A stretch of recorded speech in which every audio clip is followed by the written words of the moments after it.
Hi friends, welcome back to my channel. ಇವತ್ತು ಚೋಲೆ ಭಟೂರೆ. ಚೋಲೆ ಭಟೂರೆ ಅಂದರೆ ನೀವೆಲ್ಲ ಹೋಟ್ಲಿಗೆ ರೆಸ್ಟೋರೆಂಟಿಗೆ ಹೋಗಿ ತಿಂತೀರಾ. ಇವತ್ತು ಮನೆಯಲ್ಲಿ ತುಂಬ ಸಿಂಪಲ್ ಆಗಿ ಹೋಟ್ಲಿಗಿಂತನೂ ರುಚಿ ಮತ್ತು ಹೈಜಿನಿಕ್ ಆಗಿ ನಾವು ಮಾಡ್ಕೋಬೋದು. ಇಲ್ಲಿ ಸ್ವಲ್ಪ ನಾನು ಮೈದಾ ಹಿಟ್ಟನ್ನು ಯೂಸ್ ಮಾಡ್ತಾ ಇದ್ದೀನಿ, ಯಾಕಂದರೆ ಹೋಟ್ಲ್ ಸ್ಟೈಲ್ ಅಂತ ಹೇಳಿದ ತಕ್ಷಣ ನಾವು ಅದೇ ರೀತಿಯಾಗಿ ಮಾಡಬೇಕಾಗತ್ತಲ್ಲ. ಕೆಲವೊಂದು ಸಲ ತಿಂದರೆ ಏನೂ ಪ್ರಾಬ್ಲಮ್ ಇಲ್ಲ, ಏನಂತೀರಾ?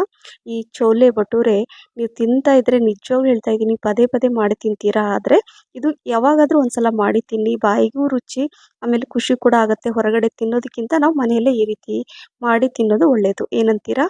ನೋಡಿ ಯಾವ ರೀತಿ ಬಂದಿದೆ ಅಂದರೆ ಈ ಭಟೂರೆ ತುಂಬ ಚೆನ್ನಾಗಿ ಬಂದಿದೆ. ಈ ಚೋಲೆ ಜೊತೆ ನೀವು ತಿಂತಾ ಇದ್ದರೆ ಅದರ ಮಜಾನೇ ಬೇರೆ. ಹಾಗಾಗಿ ತುಂಬ ಸುಲಭವಾಗಿ ನೀವು ಕೆಲವೊಂದ್ಸಲ ಹೋಟ್ಲಿಗೆ ಹೋಗಿ ತಿನ್ನೋದಕ್ಕಿಂತ ಈ ರೀತಿ ಈ ಚೋಲೆ ನೀವು ತಿಂತಾ ಇದ್ದರೆ ಇದಂತೂ ಸೂಪರ್ ಆಗಿರುತ್ತೆ. ರುಚಿ ಮಾತ್ರ ಹೇಳೋಕ್ಕೆ ಆಗಲ್ಲ, ನೀವು ತಿಂದ ಮೇಲೇ ಗೊತ್ತಾಗುತ್ತೆ. ಹಾಗಾಗಿ ಇದನ್ನು ಅವಾಗವಾಗ ನೀವೇನಾದರೂ 1 ತಿಂಗಳಿಗೆ ಒಂದ್ಸಲ 2 ತಿಂಗಳಿಗೆ ಒಂದ್ಸಲ ಈ ರೀತಿಯಾಗಿ ಮಾಡಿ ನೀವು ತಿನ್ಬೋದು ಅಲ್ವಾ? ಸೊ ಹಾಗಾಗಿ ಮತ್ತೆ ಸ್ವಲ್ಪ ಚೇಂಜಸ್ ಕೂಡ ಇರುತ್ತೆ. ಹೊರಗಡೆ ತಿಂದು ನಾವು ಹೆಲ್ತ್ ಹಾಳು ಮಾಡೋದಕ್ಕಿಂತ ಮನೆಯಲ್ಲೇ ನಾವು ತಿನ್ನೋದು ಒಳ್ಳೆಯದು. ಸೊ ಹಾಗಾಗಿ ನಾನಿವತ್ತು ಈ ರೆಸಿಪಿನ ನಿಮಗೆ ಶೇರ್ ಮಾಡ್ತಾ ಇದ್ದೀನಿ. ಸೊ ಈ ರೆಸಿಪಿ ನಿಮ್ಗೆ ಇಷ್ಟ ಆದರೆ ಲೈಕ್, ಶೇರ್, ಕಮೆಂಟ್ಸ್ ಮತ್ತು ಸಬ್ಸ್ಕ್ರೈಬ್ ಮಾಡೋದನ್ನು ಮರಿಬೇಡಿ. ಹಾಗೆ ನಿಮ್ಮ ಫ್ರೆಂಡ್ಸ್ ಮತ್ತು ಫ್ಯಾಮಿಲಿ ಕೂಡ ಶೇರ್ ಮಾಡಿ. ಬನ್ನಿ ಯಾವ ರೀತಿ ಮಾಡೋದು ಅಂತ ನೋಡೋಣ. ನೋಡಿ, ಇಲ್ಲಿ ಚೋಲೆ ಮಾಡಲಿಕ್ಕೆ ಇಲ್ಲಿ 1 ಕಪ್ಪಷ್ಟು ನಾನು ವೈಟ್ ಕಡಲೆಕಾಳನ್ನು ರಾತ್ರಿನೇ ತೊಳೆದ್ಬಿಟ್ಟು ನೆನೆಸಿಟ್ಟಿರ್ತೀನಿ. ಯಾಕಂದರೆ ಬೆಳಗ್ಗೆ ಮಾಡ್ತಾ ಇರೋದು ನಾನು, ಹಾಗಾಗಿ ಇದನ್ನು ಮುಚ್ಚಿಟ್ಬಿಡ್ತೀನಿ ಓವರ್ನೈಟ್. ಈಗ ಬೆಳಗ್ಗೆ ನಾನು ಮೊದಲು ಹಿಟ್ಟನ್ನು ಕಲಿಸ್ಕೊಳ್ತೀನಿ. 2 ಕಪ್ಪಷ್ಟು ಮೈದಾ ಹಿಟ್ಟು ಹಾಕ್ಕೊಳ್ತಾ ಇದ್ದೀನಿ. 2 ಟೇಬಲ್ ಸ್ಪೂನಷ್ಟು ರವೆ, ಸೂಜಿ ರವೆ ಹಾಕ್ಕೊಳ್ತಾ ಇದ್ದೀನಿ. 1 ಟೀ ಸ್ಪೂನಷ್ಟು ಶುಗರ್ ಪೌಡರ್, ಸಕ್ಕರೆ ಪುಡಿ, ಉಪ್ಪು ರುಚಿಗೆ ತಕ್ಕಷ್ಟು, 1/4 ಟೀ ಸ್ಪೂನಷ್ಟು ಕುಕ್ಕಿಂಗ್ ಸೋಡಾ, ಅಡುಗೆ ಸೋಡಾ ಹಾಕ್ಕೊಳ್ಳಿ. 2 ರಿಂದ 3 ಟೀ ಸ್ಪೂನಷ್ಟು ಕುಕ್ಕಿಂಗ್ ಆಯಿಲ್, ಅಡುಗೆ ಎಣ್ಣೆ ಹಾಕ್ಕೊಂಡು ಈ ರೀತಿ ಮೊದಲು ಕರೆಕ್ಟಾಗಿ ಕಲಿಸ್ಕೋಬೇಕು. ಈ ರೀತಿಯಾಗಿ ಕಲಿಸ್ಕೊಂಡು ನಂತರ ನಾವು ಹೇಳ್ತೀನಿ, ಭಟೂರೆ ತುಂಬ ಚೆನ್ನಾಗಿ ಉಬ್ಬಿ ಬರಬೇಕು, ರುಚಿ ಬರಬೇಕು ಅಂದರೂ ಇದನ್ನು ಹಾಕ್ಕೊಳ್ಳಿ. ಏನಿದು ಅಂದರೆ ಮೊಸರು, 1 ಕಪ್ಪಷ್ಟು ಕರ್ಡ್ ಮೊಸರನ್ನು ಹಾಕ್ಕೊಂಡು ನಂತರ ಕಲಿಸ್ಕೊಂಡು, ಆ ನಂತರ ಎಷ್ಟು ಬೇಕೋ ಅಷ್ಟು ಸ್ವಲ್ಪ ಸ್ವಲ್ಪನೇ ನೀರು ಹಾಕ್ಕೊಂಡು, ನೋಡಿ ನಾನು ಯಾವ ರೀತಿ ತೋರಿಸ್ತಾ ಇದ್ದೀನಲ್ವಾ, ಅದೇ ರೀತಿಯಾಗಿ ಹಿಟ್ಟನ್ನು ಕಲಿಸ್ಕೋಬೇಕಾಗತ್ತೆ. ಆವಾಗ ತುಂಬ ಚೆನ್ನಾಗಿ ಉಬ್ಬಿ ಬರುತ್ತೆ ಮತ್ತು ರುಚಿ ಕೂಡ ತುಂಬ ಚೆನ್ನಾಗಿರುತ್ತೆ. ಸೊ ಎಲ್ಲ ಕಲಿಸ್ಬಿಟ್ಟು ಈಗ ಲಾಸ್ಟಲ್ಲಿ ನೋಡಿ 2 ಟೀ ಸ್ಪೂನಷ್ಟು ಎಣ್ಣೆನ ಈ ರೀತಿಯಾಗಿ ಹಾಕಿ ಕಲಿಸ್ಕೋಬೇಕು ಹಿಟ್ಟು. ನೋಡಿ ಎಷ್ಟು ಚೆನ್ನಾಗಿದೆ, ತುಂಬ ಗಟ್ಟಿನೂ ಅಲ್ಲ, ತುಂಬ ಮೆತ್ತಗೂ ಅಲ್ಲ, ಈ ರೀತಿಯಾಗಿ ಕಲಿಸ್ಕೋಬೇಕಾಗತ್ತೆ. ನೋಡಿ ನಾನು ತೋರಿಸಿದ ರೀತಿಯಲ್ಲೇ ನೀವು ಹಿಟ್ಟನ್ನು ಕಲಿಸ್ಕೊಂಡ್ರೆ ಎಲ್ಲೂ ಫೇಲ್ ಆಗೋ ಚಾನ್ಸೇ ಇಲ್ಲ. ಅಷ್ಟು ಚೆನ್ನಾಗಿ ಭಟೂರೆ ಸೇಮ್ ರೆಸ್ಟೋರೆಂಟ್ ಹೋಟ್ಲಲ್ಲಿ ಹೇಗೆ ಬರುತ್ತೋ ಹಾಗೆ ಬರುತ್ತೆ. ಸೊ ಈಗ ನಾನೆಲ್ಲ ಕಲಿಸಿದ ಮೇಲೆ ಇದನ್ನು ಒಂದು 1 ಅವರ್ ಅಥವಾ ಟೈಮ್ ಇದ್ದರೆ 2 ತಾಸು ನೆನೆಸಿಡಿ, ತುಂಬ ಚೆನ್ನಾಗಿ ಬರುತ್ತೆ. ಹಾಗಾಗಿ ನಾನು ಮೊದಲು ಹಿಟ್ಟನ್ನು ಕಲಸಿಟ್ಟಿದ್ದೀನಿ. ಈಗ ರಾತ್ರಿ ನಾನು ನೆನೆಸಿಟ್ಟಿದ್ನಲ್ವ ಕಡಲೆಕಾಳು, ಬಿಳಿ ಕಡಲೆಕಾಳು, ಸೊ ಅದನ್ನು ನಾನೀಗ ಒಂದು ಕುಕ್ಕರಲ್ಲಿ ಹಾಕ್ಕೊಳ್ತೀನಿ.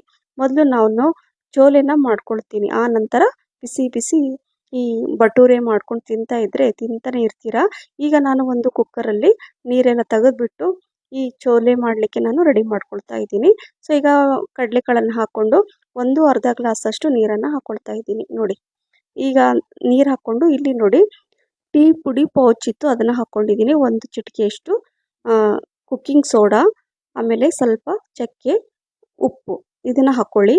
ಅಕಸ್ಮಾತ್ ಈ ಟೀ ಪುಡಿ ಪೌಚ್ ಇಲ್ಲ ಅಂದರೆ 1 ಟೀ ಸ್ಪೂನಷ್ಟು ನೀವು ಏನಂದರೆ ಟೀ ಪುಡಿನ ಒಂದು ಯಾವುದಾದ್ರೂ ಕಾಟನ್ ಬಟ್ಟೆಯಲ್ಲಿ ಹಾಕ್ಕೊಳ್ಳಿ. ಅದರಲ್ಲೇ ಎಲ್ಲ ಗಂಟು ಕಟ್ಬಿಟ್ಟು ಆ ಗಂಟನ್ನು ನೀವು ಕುಕ್ಕರಲ್ಲಿ ಹಾಕಿಟ್ಬಿಡಿ, ನಂತರ ಅದನ್ನು ರಿಮೂವ್ ಮಾಡ್ಬೋದು.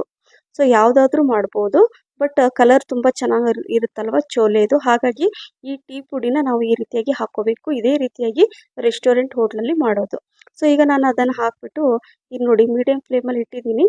ಒಂದು 4 ವಿಸಲ್ ಬರಬೇಕಾಗತ್ತೆ ಇದು, ಹಾಗಾಗಿ ಅದು ಕುಕ್ ಆಗ್ತಾ ಇರುತ್ತೆ. ಅಷ್ಟರಲ್ಲಿ ನಾವು ಮಸಾಲೆನ ರೆಡಿ ಮಾಡ್ಕೊಳ್ಳೋಣ. ಅದಕ್ಕೆ ಏನೇನು ಬೇಕು ಒಗ್ಗರಣೆ ಕೊಡಲಿಕ್ಕೆ ಅಂತ, ಅದು ಕೂಡ ಬಾಯ್ಲ್ ಆಗ್ತಾ ಇರುತ್ತೆ. ಈಗ ನಾನು ಏನು ಮಾಡಿದೆ ಅಂದರೆ ಸೈಡಲ್ಲಿ ಕುಕ್ಕರನ್ನು ಸೈಡ್ ಇಟ್ಟಿದ್ದೀನಿ. ಈಗ ಒಂದು ಕಡಾಯಿ ಇಟ್ಟಿದ್ದೀನಿ, ಕಡಾಯಿ ಬಿಸಿ ಆಗಲಿ ಅಷ್ಟರಲ್ಲಿ ನಾನು ಇಲ್ಲಿ ಒಂದು ಈರುಳ್ಳಿನ ತೊಗೊಂಡಿದ್ದೀನಿ. ಸ್ವಲ್ಪ ದೊಡ್ಡ ಗಾತ್ರದ ಈರುಳ್ಳಿ, ಸಿಪ್ಪೆ ತೆಗೆದು ಚೆನ್ನಾಗಿ ತೊಳೆದು ಈಗ ನಾನು ಹೆಚ್ಚಿಟ್ಕೊಂಡಿದ್ದೀನಿ. ಈಗ ಒಂದು 7 ರಿಂದ 8 ಟೀ ಸ್ಪೂನಷ್ಟು ಅಡುಗೆ ಎಣ್ಣೆನ ಹಾಕ್ಕೊಂಡಿದ್ದೀನಿ. ಎಣ್ಣೆ ಹಾಕ್ಕೊಂಡು ನಂತರ ಇಲ್ಲಿ ಚಕ್ಕೆ, ಸ್ವಲ್ಪ ಏಲಕ್ಕಿ 2, ಸಾಸಿವೆ 1 ಟೀ ಸ್ಪೂನಷ್ಟು, ಹಾಗೆ ಬಡೆ ಸೋಂಪು ಸ್ವಲ್ಪ, 2 ಲವಂಗ, ಇದೆ ಹೆಚ್ಚಿರುವಂತಹ ಈರುಳ್ಳಿನ ಈಗ ಹಾಕ್ಕೊಂಡು ಇದನ್ನು ಅಂದರೆ ಎಣ್ಣೆಯಲ್ಲಿ ಚೆನ್ನಾಗಿ ಫ್ರೈ ಮಾಡ್ಕೋಬೇಕು. ಈಗ 2 ಪಲಾವ್ ಎಲೆ ಕೂಡ ಹಾಕ್ಕೊಳ್ತಾ ಇದ್ದೀನಿ. ಈ ರೀತಿಯಾಗಿ ಎಲ್ಲ ಸ್ವಲ್ಪ ಈರುಳ್ಳಿ ಚೆನ್ನಾಗಿ ಕಲರ್ ಚೇಂಜ್ ಆಗೋ ತನಕ ಇದನ್ನು ಫ್ರೈ ಮಾಡ್ಕೋಬೇಕಾಗತ್ತೆ. ಸೊ ಈಗ ನಾನು ಸ್ವಲ್ಪ ಮೀಡಿಯಂ ಫ್ಲೇಮಲ್ಲಿ ಇಟ್ಕೊಂಡು ಈಗ ಇದರಲ್ಲಿ ನಾನು ಒಂದು 2 ಇಂಚಷ್ಟು ಶುಂಠಿ ಹಾಕ್ಕೋಬೇಕಾಗತ್ತೆ. ಶುಂಠಿ ಈ ರೀತಿಯಾಗಿ ನಾನು ತೋರಿಸ್ತಾ ಇದ್ದೀನಲ್ವ, ಇದೇ ರೀತಿಯಾಗಿ ಸಣ್ಣಕ್ಕೆ ಪೀಸ್ ಮಾಡಿಕೊಂಡು ಹಾಕೊಂಡ್ರೆ ಏನಾಗುತ್ತೆ ಅಂದರೆ ನೀವು ಚೋಲೆ ತಿನ್ನುವಾಗ ಮಧ್ಯ ಮಧ್ಯದಲ್ಲಿ ಆ ಫ್ಲೇವರ್, ಶುಂಠಿ ಫ್ಲೇವರ್ ತಿನ್ನುವಾಗ ಸಿಗುತ್ತೆ, ತುಂಬ ರುಚಿಯಾಗಿರುತ್ತೆ. ಹಾಗಾಗಿ ಇದೇ ರೀತಿಯಾಗಿ ನೋಡಿ ಕಟ್ ಮಾಡಿ ಹಾಕ್ಕೊಂಡಿದ್ದೀನಿ. ಒಂದು 2 ಇಂಚಷ್ಟು ಶುಂಠಿ ಕಟ್ ಮಾಡಿ ಹಾಕ್ಕೊಂಡು ಮಿಕ್ಸ್ ಮಾಡ್ಕೊಳ್ತಾ ಇದ್ದೀನಿ. ಈ ರೀತಿಯಾಗಿ ಮಿಕ್ಸ್ ಮಾಡ್ಕೊಂಡ ನಂತರ ಇಲ್ಲಿ ನಾನು ಒಂದು 3 ಟೊಮೆಟೊ ತೊಗೊಂಡಿದ್ದೆ, ಅದನ್ನು ತೊಳೆದ್ಬಿಟ್ಟು ಮಿಕ್ಸಿ ಜಾರಲ್ಲಿ ಹಾಕ್ಕೊಂಡು ಪ್ಯೂರಿ ಮಾಡಿ ಇಟ್ಟಿದ್ದೀನಿ. ಸ್ವಲ್ಪ ಅರಿಶಿನ, 1 ಟೀ ಸ್ಪೂನಷ್ಟು ಧನಿಯಾ ಪುಡಿ, 1 ಟೀ ಸ್ಪೂನ್ ಜೀರಿಗೆ ಪುಡಿ, 2 ಟೀ ಸ್ಪೂನಷ್ಟು ನಾನು ಖಾರದ ಪುಡಿ ಹಾಕ್ಕೊಂಡಿದ್ದೀನಿ. ನಂತರ ಸಾಲ್ಟ್, ರುಚಿಗೆ ತಕ್ಕಷ್ಟು ಉಪ್ಪು ಹಾಕ್ಕೊಂಡು ನೋಡಿ ಈ ರೀತಿಯಾಗಿ ಎಣ್ಣೆಯಲ್ಲೇ ಅದು ಕರೆಕ್ಟಾಗಿ ಫ್ರೈ ಆಗಬೇಕು. ನಂತರ ಟೊಮೊಟೊ ಪ್ಯೂರಿನ ನಾನು ಇದರಲ್ಲಿ ಹಾಕ್ಕೊಳ್ತಾ ಇದ್ದೀನಿ. 3 ಅಥವಾ 4 ಟೊಮೆಟೊ ಹಣ್ಣು ತೊಗೊಳ್ಳಿ. ಚಿಕ್ಕ ಗಾತ್ರ ಇದ್ದರೆ 4 ತೊಗೊಳ್ಳಿ, ಸ್ವಲ್ಪ ದೊಡ್ಡದಿದ್ದರೆ 3 ಸಾಕಾಗತ್ತೆ. ಸೊ ಅದನ್ನು ನಾನು ಇದರಲ್ಲಿ ಹಾಕ್ಕೊಂಡು ನೋಡಿ ಎಲ್ಲ ಹಸಿ ವಾಸನೆ ಎಲ್ಲ ಹೋಗೋ ತನಕ ಇದನ್ನು ನಾವು ಬೇಯಿಸ್ಕೋಬೇಕಾಗತ್ತೆ. ಇಲ್ಲಿ ನಾನು ಸ್ವಲ್ಪ ಕೊತ್ತಂಬರಿ ಸೊಪ್ಪು ಆಮೇಲೆ ಬೇಕಾಗುತ್ತೆ, ಅದನ್ನು ಸ್ವಲ್ಪ ತೊಳೆದು ಕಟ್ ಮಾಡಿ ಇಟ್ಕೊಳ್ತೀನಿ. ಹಾಗೆ ಚೆಕ್ ಮಾಡ್ತಾ ಇರಬೇಕು. ಸೊ ಈಗ ಅದು ವಿಸಲ್ ಕೂಡ ಆಗಿದೆ, ಅಲ್ಲಿ ನಾನು ಸೈಡಲ್ಲಿ ಇಟ್ಟಿದ್ನಲ್ಲ ಕುಕ್ಕರ್, ವಿಸಲ್ ಕೂಡ ಆಗಿದೆ. ಸೊ ಈಗ ಏನು ಮಾಡೋಣ ಅಂದರೆ ನೋಡಿ ಎಲ್ಲ ಟೊಮೊಟೊ ಅದು ಹಸಿ ವಾಸನೆ ಹೋಗೋ ತನಕ ಎಲ್ಲ ನೋಡಿ ಎಲ್ಲ ನೀರಿನ ಅಂಶ ಎಲ್ಲ ಹೋಗಿದೆ, ಚೆನ್ನಾಗಿ ಕುಕ್ ಆಗಿದೆ. ಈಗ ನೋಡಿ ಈ ಚೋಲೆನ ಏನು ಬಾಯ್ಲ್ ಮಾಡ್ಲಿಕ್ಕೆ ಇಟ್ಟಿದ್ನಲ್ವ, ಸೊ ಟೀ ಪೌಚ್ ಕೂಡ ತೆಗೆದಿಟ್ಟಿದ್ದೀನಿ. ನೋಡಿ ಕಲರ್ ಈ ಥರ ಬರಬೇಕು. ಹಾಗಾಗಿ ನಾವು ಟೀ ಪೌಡ್ರನ್ನು ಹಾಕ್ಕೊಳ್ಳೋದು. ಟೀ ಪೌಡ್ರನ್ನ ಒಂದು ಬಟ್ಟೆಯಲ್ಲಿ ಹಾಕಿಬಿಟ್ಟು ನೀವು ಇಟ್ಟರೆ ಆಮೇಲೆ ಆ ಬಟ್ಟೆನ ನೀವು ತೆಗೆದ್ಬಿಟ್ಟು ರಿಮೂವ್ ಮಾಡಿಬಿಡ್ಬೇಕು. ನಂತರ ನಾವು ಇದನ್ನು ಚೋಲೆನ ಇದರಲ್ಲಿ ಹಾಕ್ಕೋಬೇಕಾಗತ್ತೆ ನೋಡಿ ಈ ಥರ.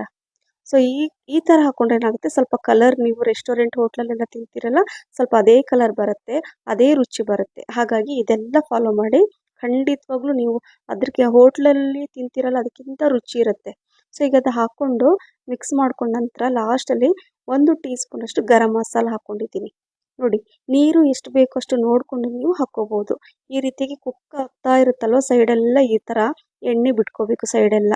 ನಂತರ ಏನು ಮಾಡ್ತೀರಂದರೆ ಅದೇ ಸ್ಪೂನಿಂದನೇ ಸ್ವಲ್ಪ ಈ ರೀತಿಯಾಗಿ ಮ್ಯಾಶ್ ಮಾಡ್ಕೊಳ್ಳಿ, ಸ್ವಲ್ಪನೇ, ಅಂದರೆ ಸ್ವಲ್ಪ ಗ್ರೇವಿ ತುಂಬ ಚೆನ್ನಾಗಾಗುತ್ತೆ. ಹಾಗಾಗಿ ಸೊ ಅದು ಕುಕ್ ಆಗ್ತಾ ಇರುತ್ತೆ ಸೈಡಲ್ಲಿ. ಈಗ ನಾನಿಲ್ಲಿ ಒಂದು ಒಗ್ಗರಣೆ ಪಾತ್ರೆ ಇಟ್ಕೊಂಡಿದ್ದೀನಿ, ಅದರಲ್ಲಿ 2 ಟೀ ಸ್ಪೂನಷ್ಟು ತುಪ್ಪ ಹಾಕ್ಕೊಂಡಿದ್ದೀನಿ. ತುಪ್ಪ ಬಿಸಿ ಆದಮೇಲೆ ಸಾಸಿವೆ, ಸ್ವಲ್ಪ ಜೀರಿಗೆ ಹಾಕ್ಕೊಂಡಿದ್ದೀನಿ.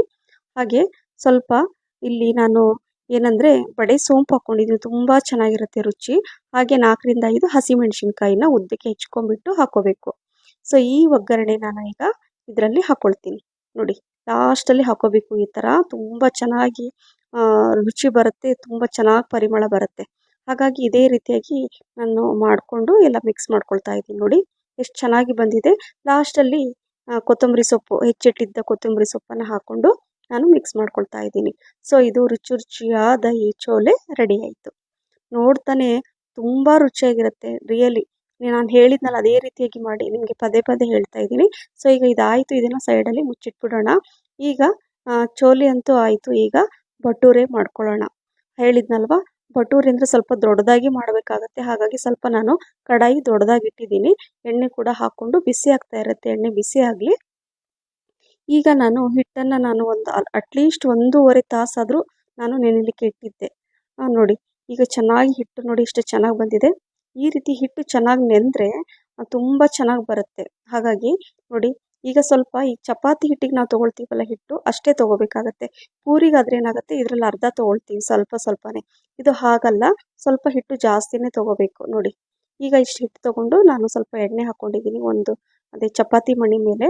ನಂತರ ಈ ಥರ ಉದ್ಕೊಳ್ತೀನಿ. ಸ್ವಲ್ಪ ದೊಡ್ಡ ಸೈಜಲ್ಲಿ ಉದ್ಕೋಬೇಕಾಗತ್ತೆ. ಪೂರಿ ಆದರೆ ಸ್ವಲ್ಪ ಚಿಕ್ಕದೇ ಮಾಡ್ಕೊಳ್ತೀನಿ. ನಾನಿಲ್ಲಿ 2 ಬಗೆಯಾಗಿ ತೋರಿಸ್ತಾ ಇದ್ದೀನಿ.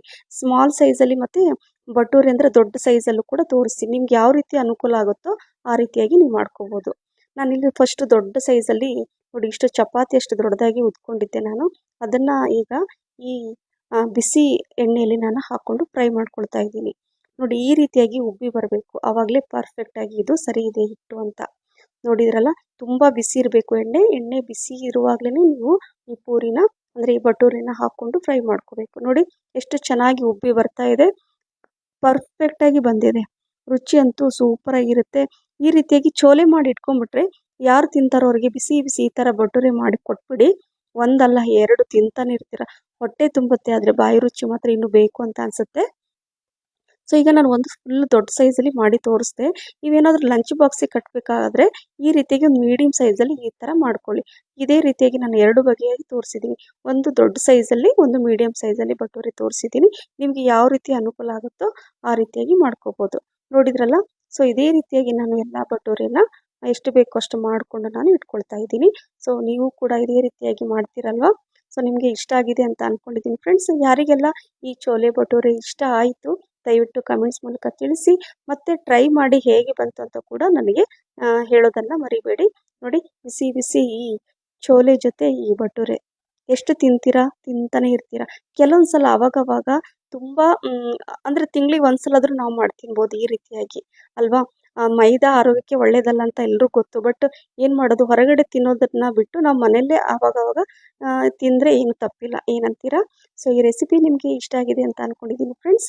ಲೈಕ್, ಶೇರ್, ಕಮೆಂಟ್ಸ್ ಮತ್ತು ಸಬ್ಸ್ಕ್ರೈಬ್ ಮಾಡೋದನ್ನು ಮರಿಬೇಡಿ. ಹಾಗೆ ನಿಮ್ಮ ಫ್ರೆಂಡ್ಸ್ ಮತ್ತು ಫ್ಯಾಮಿಲಿ ಕೂಡ ಶೇರ್ ಮಾಡಿ. ಹಾಗೆ ಫೇಸ್ಬುಕ್ ಪೇಜ್ ಫಾಲೋ ಮಾಡೋದನ್ನು ಮರಿಬೇಡಿ. ನೋಡಿ ಎಷ್ಟು ಚೆನ್ನಾಗಿ ಭಟೂರೆ ಚೋಲೆ ತುಂಬ ಚೆನ್ನಾಗಿದೆ, ಎಷ್ಟು ಚೆನ್ನಾಗಿ ಉಬ್ಬಿ ಬಂದಿದೆ ಭಟೂರೆ ಅಲ್ವಾ. ಸೊ ಹಾಗಾಗಿ ನೀವು ಮಿಸ್ ಮಾಡದೆ ಮಾಡ್ತೀರಂತ ಅಂದ್ಕೊಂಡಿದ್ದೀನಿ. ನೀವು ತಿಂತಾ ಇದ್ದರೆ ನಿಜವಾಗ್ಲೂ ನೀವು ಇದರ ರುಚಿ ಮರೆಯೋದೇ ಇಲ್ಲ. ಹೊರಗಡೆ ತಿನ್ನೋದನ್ನೇ ಮರ್ತು ಬಿಡ್ತೀರಾ ಫ್ರೆಂಡ್ಸ್ ರಿಯಲಿ. ಸೊ ಹಾಗಾಗಿ ನೀವು ಕೂಡ ಟ್ರೈ ಮಾಡಿ ಅಂತ ಹೇಳ್ತಾ ಮತ್ತೆ ಇನ್ನೊಂದು ರುಚಿಯಾದ ರೆಸಿಪಿ ಜೊತೆ ಸಿಗ್ತೀನಿ. ಬಾಯ್, ಟೇಕ್ ಕೇರ್.